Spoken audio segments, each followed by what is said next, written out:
ನಮಸ್ಕಾರ ವೀಕ್ಷಕರೇ, ಸಿರಿ ಕನ್ನಡ ಚಾನಲ್ಗೆ ತಮ್ಮೆಲ್ಲರಿಗೂ ಆತ್ಮೀಯವಾದಂಥ ಸ್ವಾಗತ. ಬಿಗ್ ಬಾಸ್ನ ಮೊದಲ ಪ್ರೋಮೋ ಬಿಡುಗಡೆ ಮಾಡಿದ್ದಾರೆ. ಬಿಗ್ ಬಾಸ್ ಅವರು ಬೆಳಿಗ್ಗೆನೇ ಯಾರು ಕ್ಯಾಪ್ಟನ್ ಆಗಿದ್ದಾರೆ ಅಂತ ತಿಳಿಸಿದ್ದಾರೆ. ಬಿಗ್ ಬಾಸ್ನ ಟಾಸ್ಕ್ ಇಡೀ ವಾರ ತುಂಬ ಚೆನ್ನಾಗಿ ಮೂಡಿ ಬಂದಿದೆ ಅಂತಲೇ ಹೇಳ್ಬೋದು.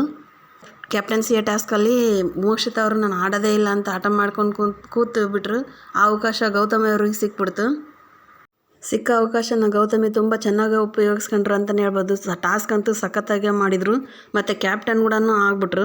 ಶಿಶಿರ್ ಅವ್ರ ಜೊತೆಗೆ ಕ್ಯಾಪ್ಟನ್ಸಿ ಟಾಸ್ಕ್ನಲ್ಲಿ ಆಡಿ ಗೌತಮಿ ಅವರು ತುಂಬಾ ಕಷ್ಟಪಟ್ಟು ಆಟನ ಗೆದ್ದಿದ್ದಾರೆ ಅಂತಲೇ ಹೇಳ್ಬೋದು. ಭವ್ಯ ಅವರು ಶಿಶಿರ್ ಜೊತೆಗೆ ಚೆನ್ನಾಗಿ ಆಡಿದ್ದಾರೆ ಅಂತಲೇ ಹೇಳ್ಬೋದು. ಫೈನಲ್ವರೆಗೂ ತಗೊಂಡೋಗಿದ್ದಾರೆ ಅಂತಲೇ ಹೇಳ್ಬೋದು. ಇನ್ನು ಗೌತಮಿ ಅವರು ಕೂಡ ತುಂಬಾ ಕಷ್ಟಪಟ್ಟು ಮೆಣಸಿನ್ಕಾಯಿ ಎಲ್ಲ ತಿಂದು ಟಾಸ್ಕ್ನ ಕಂಪ್ಲೀಟ್ ಮಾಡಿ ಕೊನೆಗೆ ಕ್ಯಾಪ್ಟನ್ ಆಗೇ ಬಿಟ್ರು ಅಂತಲೇ ಹೇಳ್ಬೋದು ಫ್ರೆಂಡ್ಸ್. ಮೋಕ್ಷಿತಾ ಅವರು ತಮ್ಮ ಕೈಯಿಂದ ತಾವೇ ಆ ಕ್ಯಾಪ್ಟನ್ಸಿ ಟಾಸ್ಕ್ನ ಕಳ್ಕೊಂಡ್ರು ಅಂತಲೇ ಹೇಳ್ಬೋದು ಫ್ರೆಂಡ್ಸ್.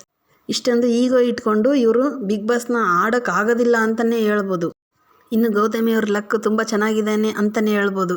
ಅವರು ಆಡಿದ ರೀತಿ, ಅವರು ಸಂಯಮದಿಂದ ಆಟನ ತಗೊಂಡಿದ್ದ ರೀತಿ ಇದೆಲ್ಲ ನೋಡಿದ್ರೆ ಅವ್ರ ಕ್ಯಾಪ್ಟನ್ಸಿ ಅರ್ಹರು ಅಂತಲೇ ಅನಿಸುತ್ತೆ. ನಿಮಗೇನು ಅನಿಸುತ್ತೆ? ಚೈತ್ರ ಅವರಂತೂ ಯಾರಿಗೂ ಟಾಸ್ಕ್ ಆಡೋಕ್ಕೆ ಬಿಡೋದಿಲ್ಲ ಅಂತಲೇ ಹೇಳ್ಬೋದು. ಅವ್ರು ಹೊರಗಡೆ ಹೋಗಿ ಬಂದ ತಕ್ಷಣ ಅವ್ರ ಆಟನೇ ಚೇಂಜ್ ಮಾಡ್ಕೊಂಬಿಟ್ರು. ಅವರು ಉಸ್ತುವಾರಿ ಮಾಡೋದಕ್ಕಿಂತ ಬರೀ ವಾದ ವಿವಾದ ಜಗಳ ಮಾಡಿದ್ದೇ ಜಾಸ್ತಿ ಅಂತಲೇ ಹೇಳ್ಬೋದು. ಈ ಸಾರಿ ಹೊರಗೆ ಹೋಗಿ ಬಂದು ಚೈತ್ರ ಅವರು ಘಟಾನುಘಟಿಗಳನ್ನೇ ಎದುರಾಕೊಂಡಿದ್ದಾರೆ ಅಂತಲೇ ಹೇಳ್ಬೋದು. ಅಷ್ಟಲ್ಲದೆ ಮೋಕ್ಷಿತಾ ಅವರು ಕ್ಯಾಪ್ಟನ್ಸಿ ಟಾಸ್ಕ್ ಬಿಟ್ಟು ಹಿಂಗು ತಿಂದ ಮಂಗಂತರಾಗಿದ್ದಾರೆ. ಗೆದ್ದು ಬೀಗ್ತಾ ಇರೋ ಗೌತಮಿನ ನೋಡಿ ಮೋಕ್ಷಿತಾ ಅವರು ತುಂಬಾ ಸಿಟ್ಟು ಮಾಡ್ಕೊತಿದ್ದಾರೆ ಮತ್ತು ಬೇಜಾರಾಗ್ತಿದ್ದಾರೆ ಅಂತಲೇ ಹೇಳ್ಬೋದು. ಇವ್ರು ಆಡಿ ಗೆಲ್ದೇನೆ ಅವ್ರು ಗೆದ್ದಿದ್ದಕ್ಕೆ ಬೇಜಾರು ಮಾಡ್ಕೊಳ್ಳೋದು ತಪ್ಪು ಅಂತಲೇ ಹೇಳ್ಬೋದು. ಮನೆಯವರೆಲ್ಲ ಅಷ್ಟು ಕನ್ವಿನ್ಸ್ ಮಾಡಿದ್ರು ಇವರು ಆಟ ಆಡೋಕ್ಕೆ ಹೋಗಲೇ ಇಲ್ಲ. ಇವ್ರದೇ ತಪ್ಪಿಟ್ಕೊಂಡು ಅವ್ರ ಮೇಲೆ ಯಾಕೆ ಸಿಟ್ಟು ಮಾಡ್ಕೋಬೇಕು? ಮನೆಯವರೆಲ್ಲ ಕನ್ವಿನ್ಸ್ ಮಾಡಿದಾಗ ಎದ್ದು ಇವರು ಆಟ ಆಡೋಕ್ಕೆ ಹೋಗ್ಬಿಟ್ಟಿದ್ರೆ ಇವರೇ ಗೆದ್ದು ಇವರೇ ಕ್ಯಾಪ್ಟನ್ ಆಗ್ಬಿಡ್ತಾ ಇದ್ರು ಮೋಕ್ಷಿತಾ ಅವರು.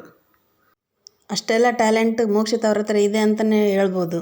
ಇವರು ಸಿಟ್ಟು ಮತ್ತು ಇವ್ರು ಈಗ ಹೋಗ್ಬಿಟ್ಟು ಆಡಿದ್ರೆ ಚೆನ್ನಾಗಿ ಆಗುತ್ತೆ ಆಟ ಅಂತಲೇ ಹೇಳ್ಬೋದು. ನಮ್ಮ ಇವತ್ತಿನ ಅಪ್ಡೇಟ್ಸ್ ಇಷ್ಟೇ ಫ್ರೆಂಡ್ಸ್. ನಮ್ಮ ಈ ವಿಡಿಯೋ ಇಷ್ಟ ಆದರೆ ಲೈಕ್ ಮಾಡಿ, ಶೇರ್ ಮಾಡಿ ಮತ್ತು ಸಬ್ಸ್ಕ್ರೈಬ್ ಆಗಿ. ಮತ್ತೆ ಮುಂದಿನ ಸಂಚಿಕೆಯೊಂದಿಗೆ ಮತ್ತೆ ಬರ್ತೀನಿ. ಬಾಯ್.